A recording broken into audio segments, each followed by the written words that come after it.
Un gusto saludarles, gracias por estar en sintonía de este canal, conocer más sobre lo que es la política, la geopolítica internacional. Bueno, en estos días, en estos meses, años, se ha dado un proceso de orden o de desorden mundial, podemos decir, bueno, de cara al nuevo repartición, digamos, del mundo por las potencias internacionales. De esto vamos a hablar también con don Orlando de Sola. También ha hecho una propuesta de un diálogo nacional por la paz mundial. De eso también vamos a hablar sobre esta iniciativa. Un gusto saludarle, don Orlando. Bueno, vamos a hablar sobre la geopolítica internacional. Muchas gracias. Bueno, ¿qué valoración hace, en la actual geopolítica, verdad, mundial, un nuevo orden, o como decía, desorden internacional? Dice usted que está siendo amenazado o está en riesgo la humanidad, la actual civilización. ¿Por qué? Bueno, la humanidad ha pasado por muchas guerras, pero a partir de la invención de la bomba atómica se han vuelto más peligrosas.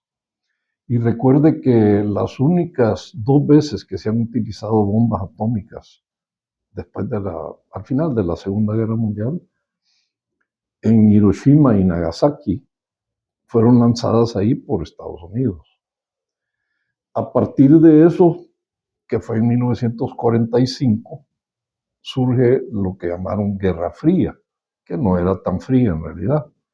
Pero esa Guerra Fría estaba basada en la amenaza de la destrucción mutua asegurada, que en inglés se llama Mutual Assured Destruction. Siglas MAD, MAD, quiere decir loco en inglés. Y eso se sostiene hasta la fecha. Entonces, hay un aparente balance de la cantidad de ojivas que tiene Estados Unidos y lo que antes fue la Unión Soviética, hoy la Federación Rusa, que están más o menos equilibrados. Y alrededor de eso hay una serie de países como Inglaterra, Francia, Pakistán, Corea del Norte, que también tienen ojivas nucleares. ¿Cree usted un riesgo inminente de una tercera guerra mundial desastrosa utilizando, las bombas nucleares al frente de dirigentes que tienen el poder de apretar el botón?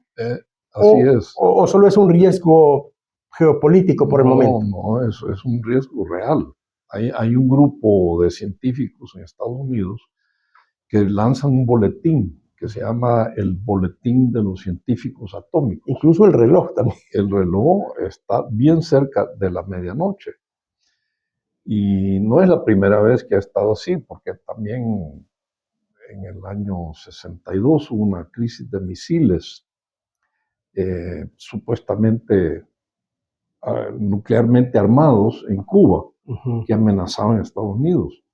Pero eso fue hace años, en el 62, y hoy los instrumentos de entrega, o sea, los misiles, son mucho más avanzados. Por ejemplo, este que tienen los rusos, que se llama el Oreshnik, que es de múltiples cabezas y que tiene un alcance mucho mayor, pero sobre todo no puede ser detectado, ni siquiera en Groenlandia, por lo que quieren armar, que le quieren decir el domo dorado, porque es hipersónico, o sea, viaja muchas veces la velocidad del sonido. Y ahora no solo son 2, 3 potencias los que tienen bombas nucleares, sino hay más riesgos. Sí, ahora, pero los más importantes son Estados Unidos y la Federación Rusa. Ahora, ¿eso en qué podría afectar?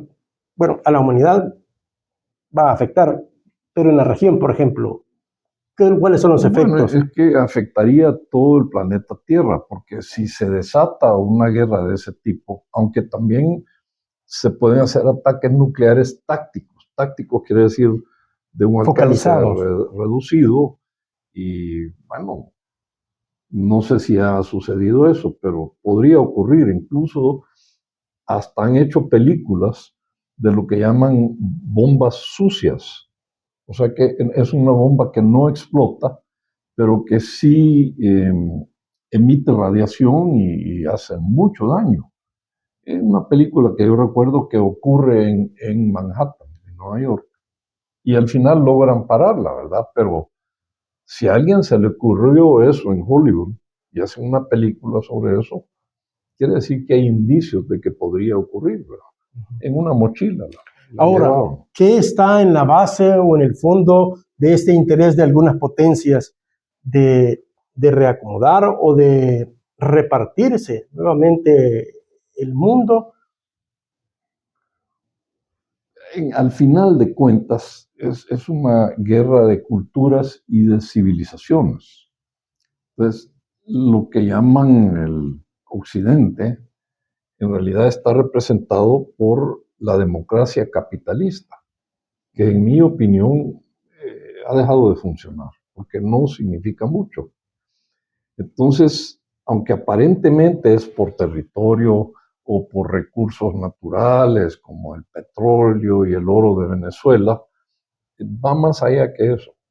Porque recuerde que los factores de producción hasta hace poco se conocen como tierra, capital y trabajo. Pero yo he renombrado eso de manera distinta y les he llamado personas, recursos naturales y bienes de producción, que son las máquinas. Pero el más importante somos nosotros, las personas. Y de eso trata esta lucha, y siempre del control de las mentes y los corazones de las personas. O sea, eso trasciende a lo que aparentemente, los internacionalistas, analistas geopolíticos internacionales señalan como el interés de apoderarse de los recursos, del petróleo, de los territorios, de los poderes políticos, pero a su juicio no es eso, sino que es la mente de las personas. Va más allá. ¿Por qué la mente de las personas? Han llegado al extremo de llamar recursos humanos, como que si nosotros fuéramos cosas. Porque lo más importante para nosotros, los seres humanos, somos las personas, no los recursos que están ahí en el subsuelo, en la superficie y en la estratosfera. El aire, por ejemplo, es un recurso. Pero si lo importante son las personas, las guerras matan personas. Sí. Entonces, se contradice algo así como un interés.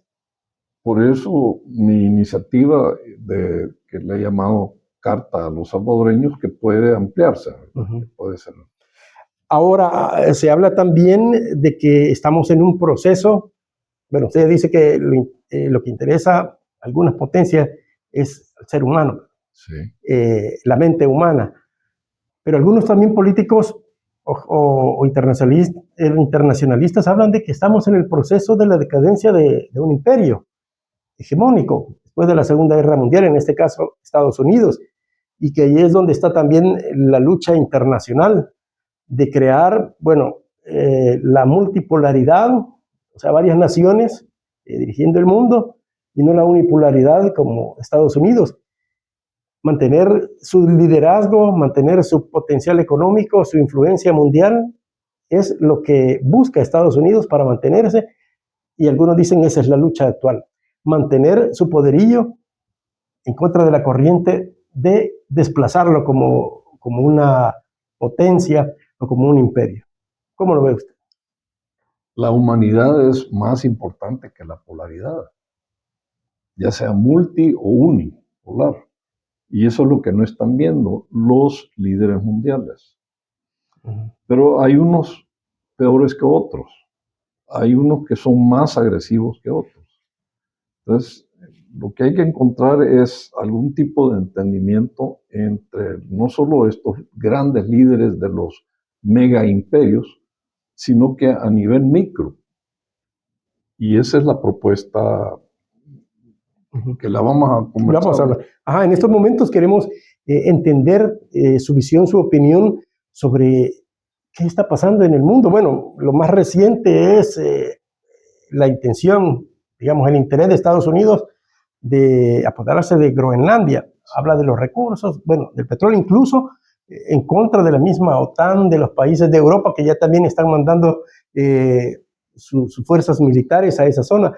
Pero en el mundo eso se ve como que son interés de recursos, interés de apoderarse de territorio, repartirse nuevamente la geografía mundial.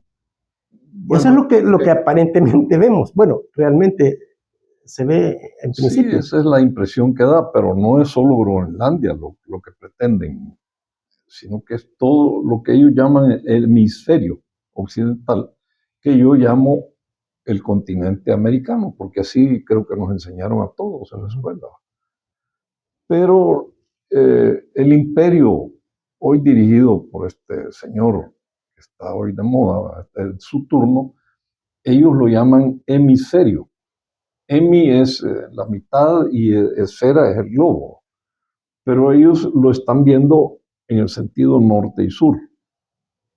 Y acuérdense que también está el este y el oeste, que es otra manera de ver Eurasia, que comienza en la península ibérica y termina en el estrecho de Bering, en Kamchatka. Entonces, lo mismo que están tratando de resolver allá en Eurasia, tenemos que hacer nosotros acá en el continente americano. Y por cierto, fíjese que este continente se llama así por un italiano de Florencia, cuyo nombre era Amerigo Vespucci. Y él hablaba latín, o sea que por definición América es latina, porque eso es lo que hablaba Américo Vespucci.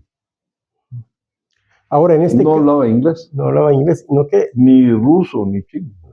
Ahora, en este contexto, digamos, mundial, el poderío militar, digamos, económico de Estados Unidos también está en riesgo, a su juicio, con las potencias emergentes.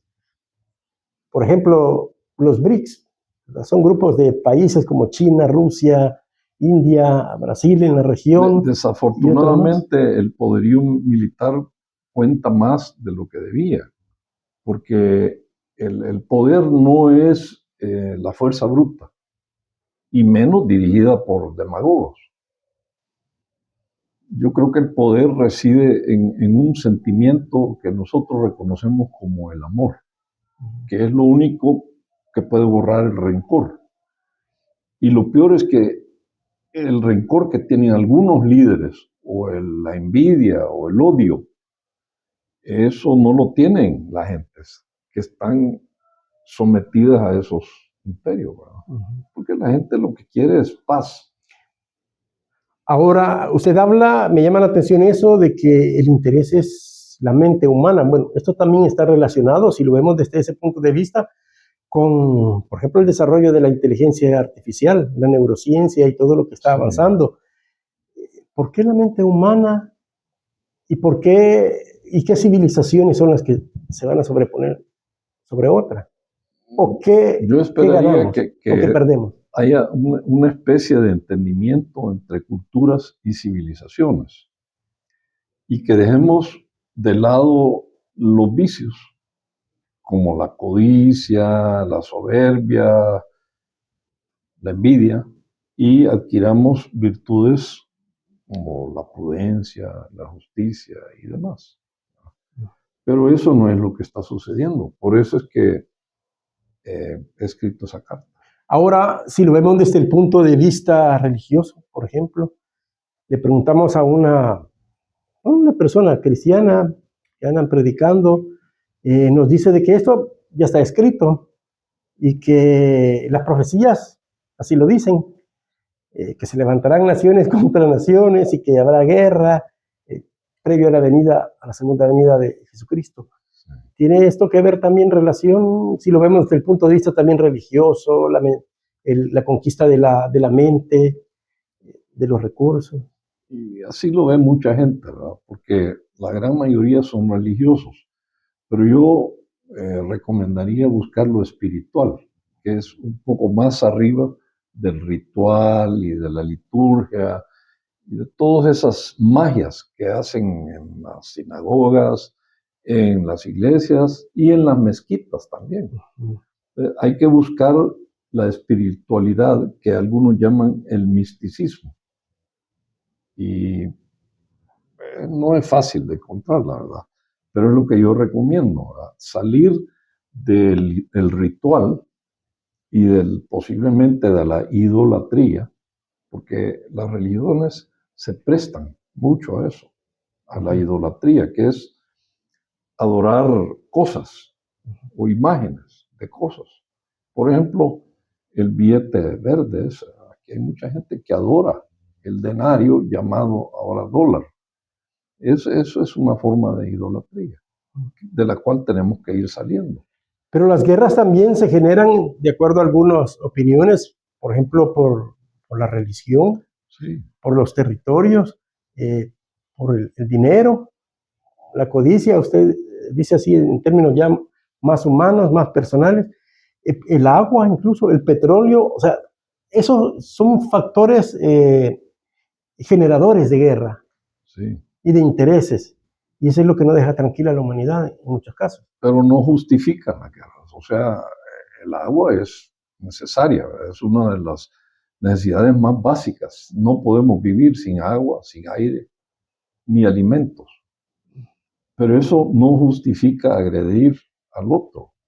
Al revés, debía de ser ayudarnos los unos a los otros, no agredirnos. Ahora, ¿hacia dónde vamos?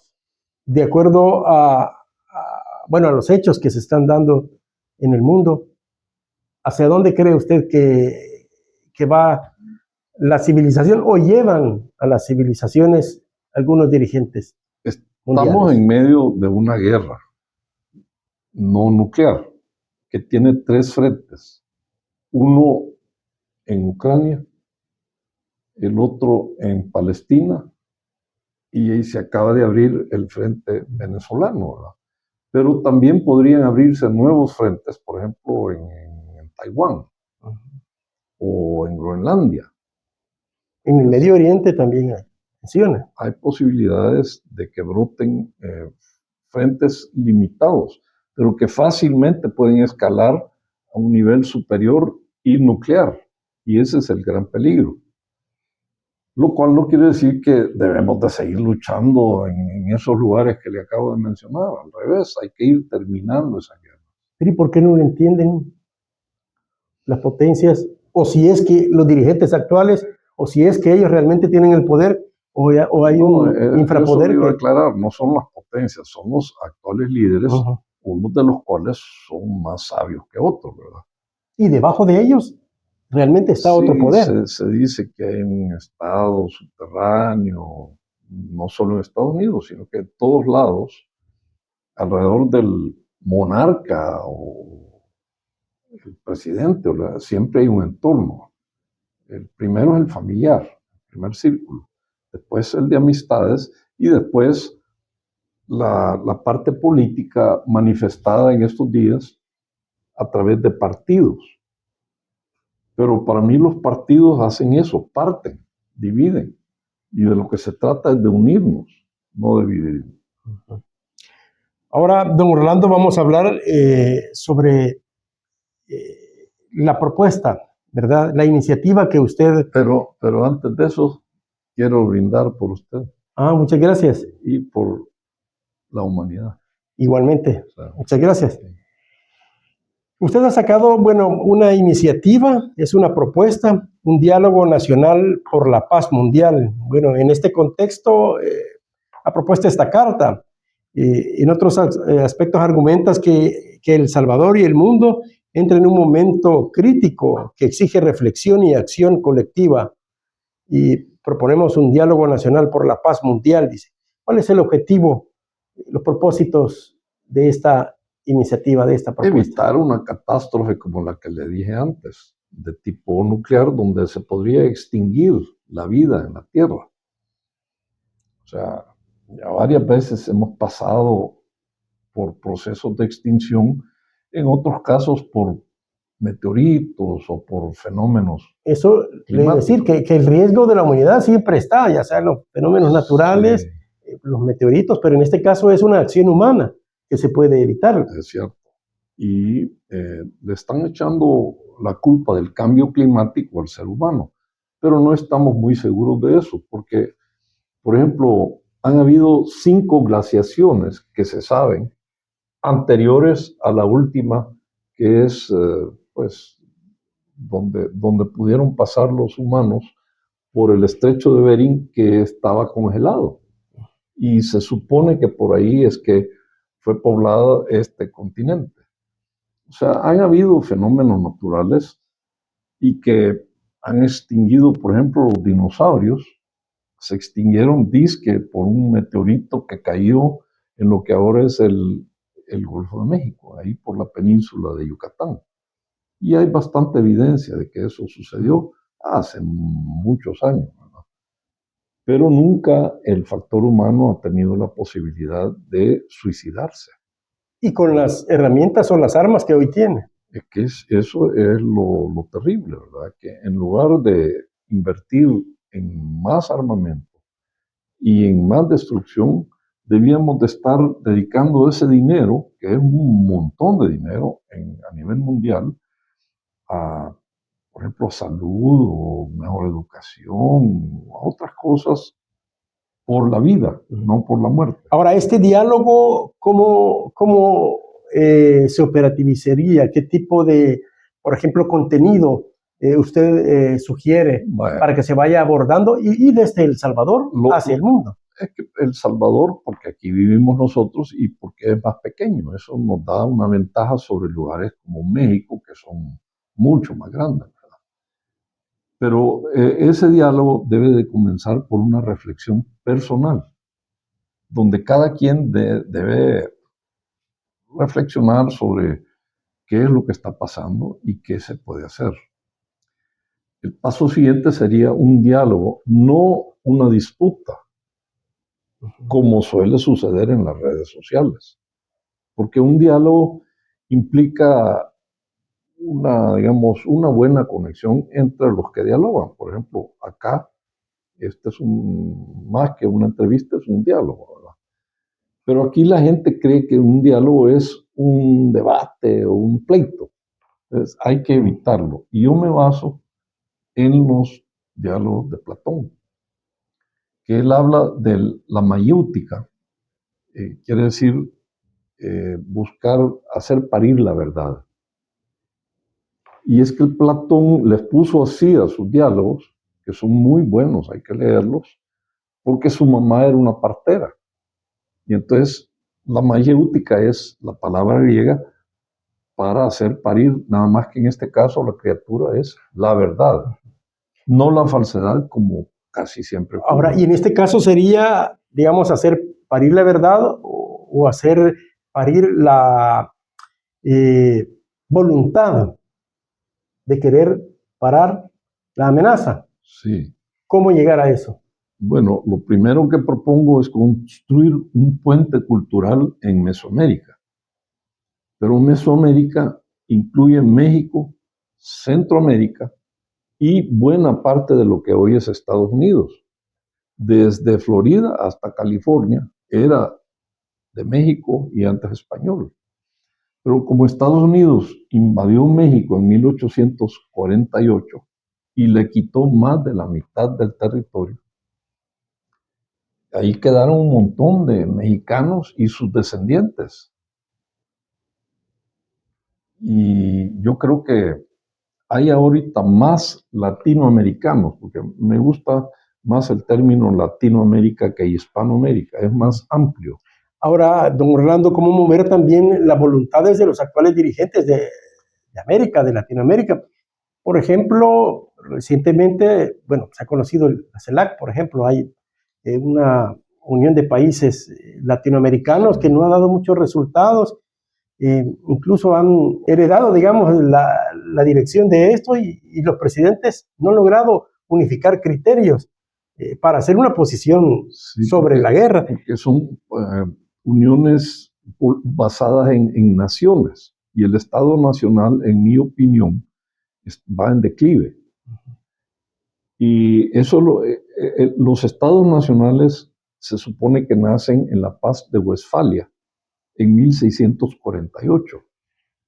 Y a partir de entonces, ya hace varios siglos, vienen mandando los estados nacionales, que son un pueblo, su gobierno y un territorio. Pero yo creo que ese periodo ya está llegando a su fin, porque algunos estados se vuelven imperio.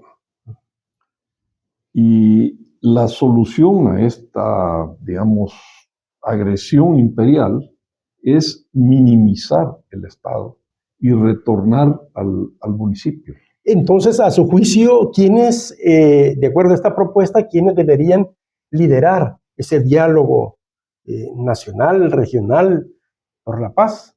Yo Si no son los, lo llamo nacional porque vivimos en un estado nacional, aunque en realidad debía ser cultural, civilizatorio. Y creo que hay que redescubrir nuestras raíces ancestrales, porque, por ejemplo, en lo que hoy se llama México, antes Tenochtitlan, había una civilización bastante avanzada. Tal vez no tan avanzada como la Roma o de entonces, o Londres o París, pero hay que reconocer que de ahí venimos, porque todos acá somos producto del mestizaje.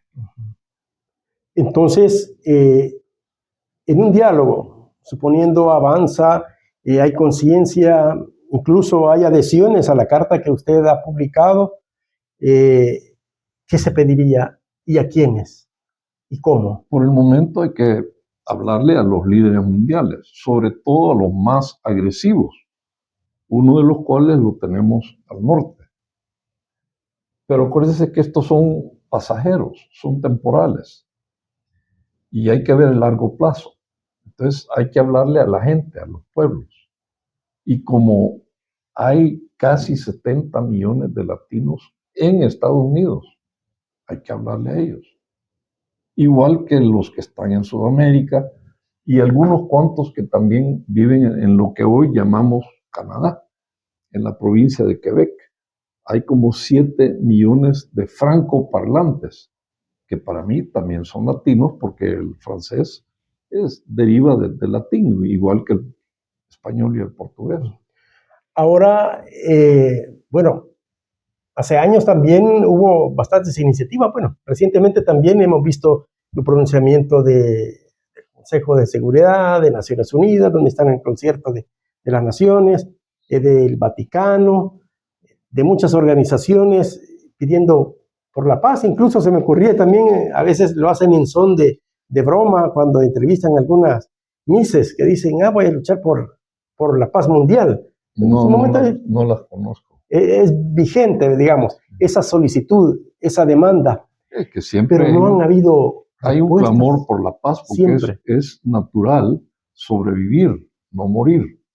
La guerra, ¿qué implica? Muerte masiva, pero seguimos insistiendo en matarnos los unos a los otros y maltratarnos. No solo la muerte, sino que hay daños inferiores a la muerte, pero que también duelen los daños. Y seguimos insistiendo en eso. Y a veces al final se comete el error y el argumento, me he fijado que siempre dicen, pudo haberse evitado. Hay una cosa que no se puede evitar. O sea, la guerra, por ejemplo, pudo haberse evitado, dice, cuando hay miles de muertos que ha dejado. Sí. Entonces, ¿por qué no se hace, evitémoslo y no decir pudo? Bueno, por eso estoy con esta iniciativa, para evitar que es una hecatombe que podría terminar con el género humano. Usted dice que este no es un movimiento partidista ni electorero, sino un giro estratégico para salvar El Salvador y el mundo. Es correcto. Y lo digo así porque mucha gente cree que todo es politiquería. Y interpretan la politiquería como un combate entre dos partidos opuestos o más. Pero yo pienso que eso es no solo perder el tiempo, sino que es peligrosísimo seguir en esa confrontación, porque necesitamos compartir en lugar de competir. Y esa lucha entre partidos o entre ejércitos, eso es una competencia para ver quién muere primero. Ahora, ya para casi ir terminando, que rápido se siente, No, qué bueno. ¿dónde está publicada esta carta? ¿Cómo pueden hacer las personas para adherirse también a esta petición mundial? Hay un programa que se llama change.org y también está en el Facebook a nombre mío. Ahí lo pueden encontrar. ¿Qué es lo que es? Bueno, aparte de leer la carta, estar convencido.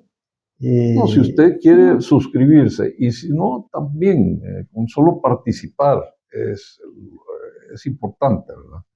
Y además de eso, vamos a reiniciar un canal de YouTube que yo he tenido desde hace un par de años y con su permiso vamos a incluir pedazos de esa entrevista para ver si la gente se anima a dialogar, no a pelear. Eso es lo de la demarquía humanista, claro. El canal de la demarquía humanista. Y marco ahí de nuevo, aprovecho su mención de eso, porque no es lo mismo democracia que demarquía, ni capitalismo que humanismo. Y la diferencia radica en el sufijo. El demos es igual para ambos, pero kratos, que es el sufijo de democracia, significa poder imperial. Y arheim, que es el sufijo de demarquía, significa autoridad moral. Y eso es lo que hay que buscar, no la fuerza bruta. Muchas constituciones tienen en sus requisitos para ser candidatos la moralidad notoria, pero a veces es lo que menos se utiliza para elegir a los candidatos. Y eso es lo que debería ser lo primero, a su juicio. Yo no le doy mucha importancia a las constituciones. Hay varios países que no las tienen. Por ejemplo, Inglaterra no tiene una constitución. Y Israel tampoco. Entonces, es de importancia secundaria, porque las constituciones, igual que las leyes inferiores, las hacen seres humanos, muchas veces con vicios tremendos, ¿verdad? Ahora, don Orlando, ¿qué espera a nivel local, donde surge la iniciativa en El Salvador, para El Salvador del mundo, tomando esa, digamos, esa frase, y a nivel regional también centroamericano, bueno, y ampliándonos a Latinoamérica? ¿Qué espera usted, qué respuesta espera de la humanidad, de esta civilización? Y hay algo que no tomamos en cuenta y que y es, bueno, lo de la conciencia de la humanidad para pedir que no haya guerra, o sea, que se mantenga o que haya paz. Pero hay muchas generaciones, bueno, hay generaciones en la actualidad que a veces ni siquiera las noticias leen, ni están ni siquiera informados, mucho menos interesados en temas que al final les va a afectar, porque eso afecta a todos. A esas nuevas generaciones, ¿qué llamado a la conciencia hace? Bueno, estoy seguro de que aunque no lean, pueden escuchar y ver, y pueden sentir, porque el tacto está en las manos, ¿verdad? Y estoy seguro que de toda esta gente, incluidos los jovencitos, como usted le llamó, ¿qué nombre les han puesto ahora? Bueno, hoy hay varios millennials, centennials. Pero son seres humanos, ¿verdad? Unos en aprendizaje y otros un poco más aprendidos, pero todos tenemos un instinto que se llama supervivencia. Por eso nos reproducimos en familias. Y así venimos haciéndolo desde que existe el ser humano en la Tierra. Aparentemente hoy hay menos interés en la reproducción, pero me parece que es un fenómeno, una respuesta natural a que ya somos 8.000 millones de habitantes, y eso es bastante. Hay quienes dicen que el límite máximo es 10.000 millones, pero como el crecimiento es exponencial, hoy crece mucho más rápido la población, la reacción ha sido reproducirse menos. Y hay muchas familias que no tienen hijos y hay otros que ya no son ni familia. Pero a su pregunta sobre qué esperaría yo de los salvadoreños jóvenes y otros maduros, sensatez. Eso es todo. Necesitamos recuperar la sensatez o sentido común o como le quiera llamar a usted. La sobrevivencia, hombre, si no somos suicidas. para caer en esa trampa de nuevo. Y generar ese puente cultural. Es importante porque aparentemente los blancos anglosajones y protestantes que dominan en el norte y pretenden dominar todo el continente se creen superiores. Hay un autor inglés nacido en la India que se llamaba Rudyard Kipling, que recomiendo leer un ensayo del que se llama en inglés The White Man's Burden, la carga del hombre blanco. Y estos señores, los que gobiernan, se lo han tomado en serio. Ellos creen que tienen una carga civilizatoria y esa la tenemos todos. Los morenos, los oscuros, todo el mundo tiene la obligación civilizatoria, no mortal. Pero este muchacho, el que está ahí en Estados Unidos, está haciendo todo lo contrario, hombre.